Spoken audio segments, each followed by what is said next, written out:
It's not just your heart that you have to heal, but it's the addictive pattern within your brain that you need to heal as well. Hey guys, welcome back to the channel. We've got a good one today. Today I'm going to give you 8 tips for how to move on, get over them when you still love them. Healing from a breakup and moving on is never easy, especially if you still love them. They could do so many things that were wrong and you still love them, and that keeps you attached to them. Now, I would argue that there's actually something deeper, and we might explore that another time. Either way, the love doesn't just immediately go away when a breakup happens, because breakups are usually very sudden, especially if you were the one to get broken up with. And sometimes even the person that breaks up with you still loves you, but they just know it's not the right relationship. Now, this could be something that is internal for them. It could be the way that the relationship is going. There could be outside circumstances. Whatever it is, it can be very difficult for both the person that breaks up with you and the person that got broken up with. And this is even worse or even harder when you are in an unhealthy relationship or have been stuck in toxic cycles, because an addictive pattern has been created. That push-pull dynamic, that desire for them to validate you or vice versa, the fear, the desire for the love and the connection, and also the fear of being in it. And all of those unhealthy dynamics make the moving on process a lot harder, because it's not just your heart that you have to heal, but it's the addictive pattern within your brain that you need to heal as well. And it's not just a brain thing, but it's a limiting belief, past trauma, suppressed emotions thing, which is what I help my clients heal from. So today we're going to go into the 8 ways to move on even if you still love them.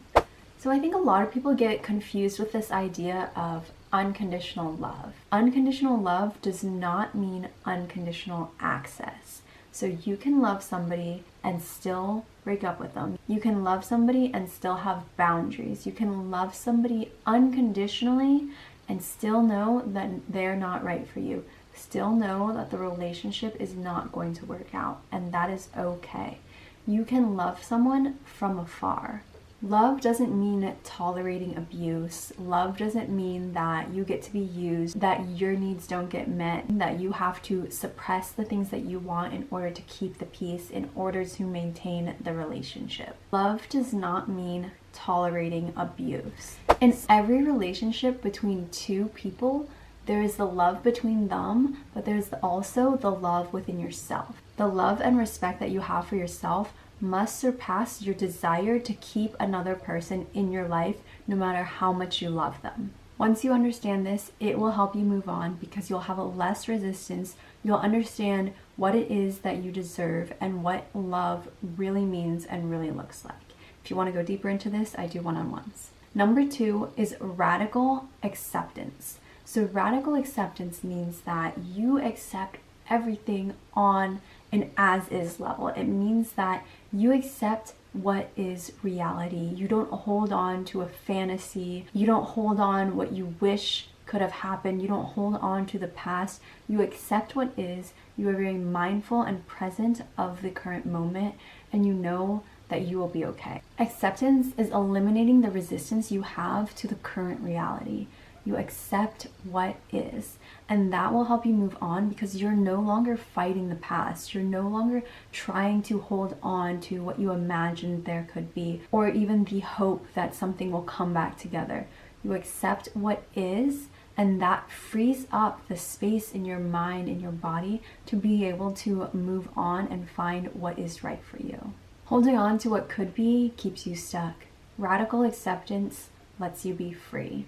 I remember after my first breakup, we had been together for about 4 years, and I thought we were going to end up together for the long term. We had a great relationship, at least at the start. But I remember after it ended, I read a letter that he had written for me, and I remember just thinking, wow, that's life. Like, this is it. It's done. Like, this person that's been in my life for 4 years, this person that I've loved and had so many memories with and had so many hopes and dreams for the future with, it was over, it was gone, and that's just how life works. But in that moment, because I was able to realize that and see, wow, okay, that is what it is, I was able to kind of release the idea of a future that I thought we had. And it got a little complicated. He originally broke up with me, and then we were still kind of seeing each other, and it felt like almost we were still in a relationship, even though we weren't, but we were in my head. And so finally, for me, it had to hurt so much that I finally had to let go, and I decided to completely end contact with him, and that's when I got the letter. And at the end, it almost seemed like I broke up with him, but I still loved him so much. But I knew that we couldn't be together because of the way that he was treating me and what he was going through. But because I was able to have that realization, I knew that because of all of the reasons, all of the things that we'd been to, that it wasn't going to work out, at least not right then and there.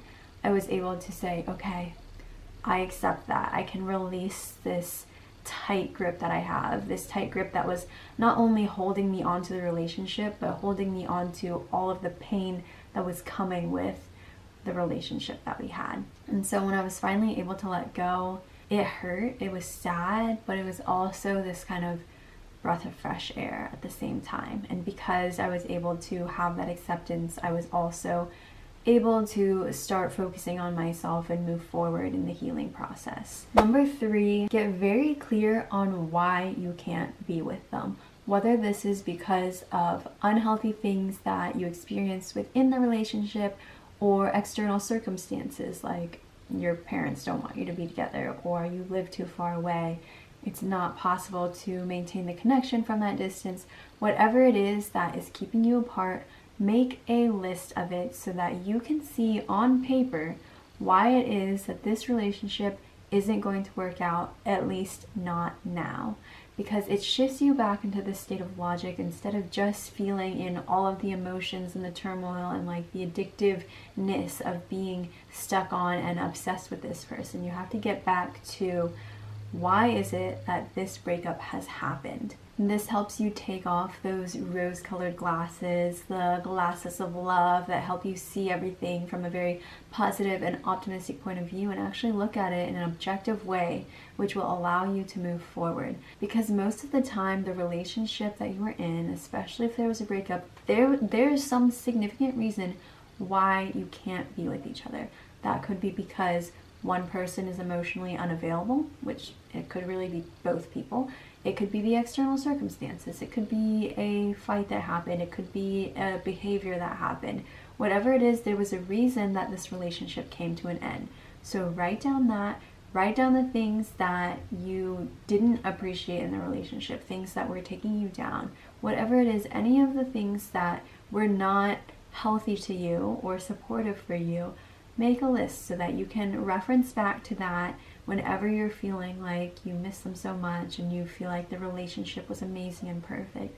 Look back at it to remind yourself that this is why you can't be together, at least not right now. Knowing the facts, knowing the truth, seeing this on paper will help you be able to move on more easily and more quickly.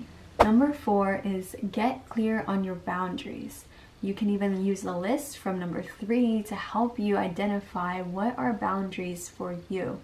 Is it that they would always go party and drink on a Saturday night, whether it was with, the guys or the girls, whatever it was? If that's something that you didn't like and was something that you didn't want to tolerate in a partner, because it's okay. Some people love to go out and party, and that's fine. Maybe it's on a weekly basis, maybe it's more frequent, maybe it's less frequent, but figure out what is and isn't good for you and the relationship and lifestyle that you want to create. Some people love to stay home, and that's great for them. Everybody has their own preferences, so figure out what it is that you appreciate and what is going to be a hard boundary for you. Maybe it's that they yelled at you. Some people, they can take yelling fights. I don't think that's a healthy way to communicate in a relationship, and for some people, the yelling is going to be a boundary for them. If their partner will raise their voice and swear at them, that could be a boundary. So figure out what it is that's going to be a boundary for you. Think about the things that you haven't liked or you don't want to help you figure out what it is that you do want. And also come up with what the consequence is for crossing that boundary. Some boundaries are going to have heavier consequences than others. Cheating could be one of them. So cheating, if somebody cheats on you, is that a hard boundary? Is that a non-negotiable? Are you done? Or is it like that crossed a boundary, you don't like it, but it's something that you can work through? You can do couples therapy. Is that something that you will be able to move on from? It's going to be different for different people. So use this time to figure out what is your boundary. And oftentimes when you look at that list of things that weren't healthy or supportive for you within the relationship, you will see certain boundaries that you didn't maybe realize were boundaries for you that have been crossed in that relationship. And that is a way to help you move on, because when you know what you don't want, you can see the things more clearly as to, is this actually a relationship that is good for me or is it not? And that will help you be able to move on and find the partner that you really want and desires you and compliments you and matches the kind of person, relationship, and lifestyle that you want to have. There's a common misconception that to move on, you have to stop loving them. It's definitely easier to move on if you have anger or a sense of hatred towards them, which is usually, there's underlying love, there's underlying hurt, and the reason that there's hurt is because there is love, but that's a whole other point. You don't have to stop loving them. You can't force yourself to just cut it off and stop loving a person whenever you decide to. That's not really how love works. And if you're able to do that, that's a sign of emotional avoidance and the ability to really detach from yourself, which is a sign of an unhealthy relationship with your own emotions. You don't have to stop loving them to move on. You may always love them. They may always have a certain special place in your heart because they left an impact on you. And that's okay. It doesn't mean that you're going to be in love with them forever. It's okay to have a sense of caring, a sense of unconditional love for that person and wishing them well from afar. That comes down to the art of detachment. Can you love them and not be attached to them? Can you love them and let them go? Let them be free? Can you love them from afar? When you can master the art of detachment, it is so much easier to be able to get into relationships with other people and love them without fear, and also to let go and move on and be okay. Love them from afar. You can send them energetic love and healing. Even if you love them and you're still trying to move on from them, you can send them that love and wish them well. And if you're spiritual in any way, you can pray or hope or have faith that you will find each other again in another life. But you also have an understanding that this isn't the lifetime, this isn't the time, the decade, the year to be with them right now, but you can still hope the best for them and love them from afar. Again, try to detach yourself from the outcome and from them. Wish them well, wish for their healing, not because it'll help them get back to you, but because it's the right thing for them. Practice that sense, that unconditional love that you have for them or that you desire to have, whether they are with you or not. Because at the end of the day, if you really love this person, you want the best for them, whatever that means for them. And please don't torture yourself. I highly recommend trying not to think about them all the time. Don't think about what they're doing or who they're with. Focus on you and your healing, wish them well, and continue to practice that detachment. Number 6 relates to boundaries. So what would it take for you to accept them back? What would have to happen for them to come back into your life? You don't want to accept just anyone back into your life, especially if they left you. There's a reason. You need to know that whatever it was that caused you to separate, that is resolved. That is something that you can move on from. You have a game plan to move on from it. Maybe it was emotional avoidance or unavailability. So you want to make sure that both of you have healed and worked on becoming emotionally available. If it was another external circumstance, like a distance thing, well, don't come back together if you don't have a plan for either how to maintain long distance in a healthy way, or that you're actually going to close that distance and be together physically. Make sure that you know what it is that is going to allow you guys to be back together and that has been attained before you accept them back. Because if that doesn't happen, if those conditions aren't met, you're likely going to end up in the same place a week, a month, a few months down the line, because the original problem has never been resolved. And that's when people get into those toxic get back together, break up, get back together, break up relationships, because nothing has changed. No one's worked on anything. So you're just basing it off of love. You need to base it off of what are the actual circumstances or reasons or problems that caused us to break up, and how are we fixing them so that we can move forward in a healthy way. Also, be able to recognize if what needs to change can actually change. Maybe, for example, one of the reasons that you couldn't be together was because they have to spend all of their time at work or all of their time with their kids. If the thing that caused you to break up is unable to be changed, then you have to go back to radical acceptance and accept that that is not a possibility, and that will help you to move on. Know what needs to happen, recognize if that has happened, recognize if that is even possible for that to happen, and if the things that need to happen haven't happened, that will help you to continue to move on, because you know that the circumstance or whatever it is must change in order for you to stay. So if it hasn't changed, focus on healing, focus on your present moment and the future that you are trying to create. Number 7, having a spiritual belief or religious practice can help you move on. It gives you something else to put your faith and your trust in, to know that what happened was meant to happen, and whatever is coming for you is meant for you. I already touched on the idea of, if this isn't right, if this isn't meant for me, I hope that I find you again. And that could be in another lifetime, it could be in heaven, it could be wherever you believe. I highly recommend having something else to put your trust and faith into, even if that's something completely wild. I was participating in a group program, and there was a story of somebody who made their doorknob their higher power, their God, their spiritual entity. Not necessarily that they were praising this handle, this door handle, as a God or a spiritual being, but they were putting their trust into something outside of themselves, because we really don't know the answers. We have to accept that we will never know all the answers. We can't tell the future. We just have to have trust and faith that whatever is supposed to happen will happen, and it's so much easier to be able to do that and let that go if the thing that we are believing in is more than ourselves, something outside of us, something that hopefully has more knowledge or reasoning than we do. We have to get it outside of ourselves so that it doesn't stay stuck within us. And the last tip for moving on, even if you still love them, is expressing gratitude. Express gratitude for the time that you had together, for the lessons that you've learned, for all of the experiences and the love and joy that you got to have with this person.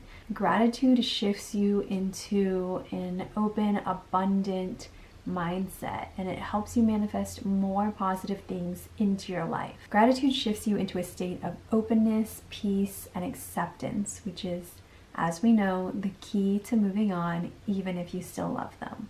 Don't just say or think the gratitude, really feel it. Express the gratitude that you have for them. You don't need to let them know. You just need to do this for yourself so that you can be grateful, detach, accept, and move on. Really tap into that feeling, because the feeling is what is important, for your body to know that you are safe, that you accept it, that you are no longer holding on to the past or the future that you imagined or any sort of trauma. You have to accept, be grateful, and let it go. So that wraps up my 8 tips for moving on even when you still love them. If you found this video helpful, please give it a thumbs up, subscribe to my channel. I post new videos every single week. I also offer one-on-one transformational sessions to help you move on from your past relationships, from unhealthy relationship patterns, and truly create the relationship that you desire. You can find me on Instagram and TikTok, Facebook. My username is @confidence.reclaimed. The best place to reach me is through Instagram. Please let me know if you have any questions, comments, concerns. Leave a comment. I respond to all of them, and I will see you next time.